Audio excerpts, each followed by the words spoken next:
SNDP NSS. അതുകൊണ്ടാണ് മന്നത്ത് അപ്പൂപ്പൻ്റെയും ശങ്കർജിയുടെയൊക്കെ സമയത്ത് ഇവിടെ ഹിന്ദു മഹാമണ്ഡലം ഉണ്ടാക്കിയത്. അന്നപ്പോൾ എന്ത് ചെയ്തു? അത് ഉള്ളിൽ കയറി പൊളിച്ചു. അതെ, അത് ഉള്ളിൽ കയറി പൊളിച്ച് ലീഗുകാരല്ല കേട്ടോ. അങ്ങനെ ലീഗ് അന്ന് ഈ വിഭജനത്തിനൊക്കെ അനുകൂലമായിട്ടിന്ന് എന്താണ് ആരും തൊടാൻ കൂടും മടിക്കുന്ന ഒരു സംഘടനയായിരുന്നു. അപ്പോൾ അവർക്ക് അന്ന് അതിനും സമയം ഉണ്ടായിരുന്നു. അത് ഈ കേരള കോൺഗ്രസ് ബാക്ക്ഗ്രൗണ്ട് ഉള്ളവരാണ് അത് തകർത്തത്.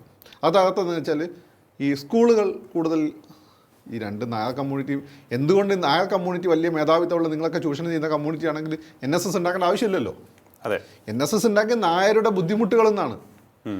മനസ്സിലായില്ലേ? അന്ന് ക്ഷത്രിയനും ബ്രാഹ്മണനെ സമൂഹത്തിൽ മേധാവിത്വം ഉണ്ടായത്. നായർ ഇഴവനും ഒരേപോലെ പിടിപ്പിക്കപ്പെട്ടു. പക്ഷേ നായർ കുറച്ചും കൂടി ഇവരുടെ സബ്ലീസിന് ലാൻഡ് കിട്ടിയിരുന്നു ബ്രാഹ്മണസിൻ്റെ കയ്യിൽ നിന്ന് കുറച്ചുകൂടി. അത് നായർ താഴോട്ട് കൊടുത്തിരുന്നു. മനസ്സിലായില്ലേ? അപ്പോൾ സവാരിയും അപ്പുറത്തുനിന്ന് പ്രഷർ വരുന്ന സമയത്ത് നായരാണ് ഈ ഭൂമി ഈ നികുതി പിരിച്ചു കൊടുക്കേണ്ടത്. അതുകൊണ്ട് ഈഴവനും താഴെയുള്ളവനും നോക്കുമ്പോൾ പെട്ടെന്നുള്ള ശത്രു ആരാണ്? നായരാണ്.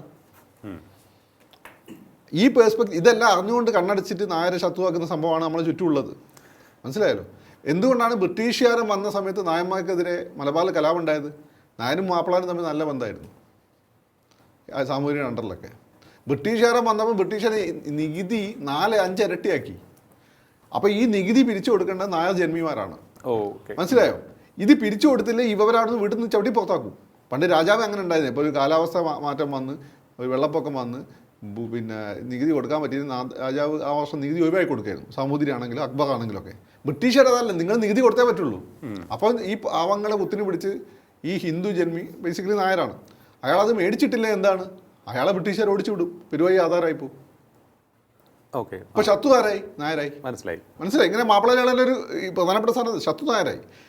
ഇപ്പം അത് മാറി, എങ്കിലും ശത്രു നായരാണ്. താഴേക്കുള്ളവൻ, അതിൻ്റെ താഴോട്ടുള്ളവന് ശത്രു ഈഴവനാണ്. ഈഴവൻ കച്ചവടക്കാരനാണ്.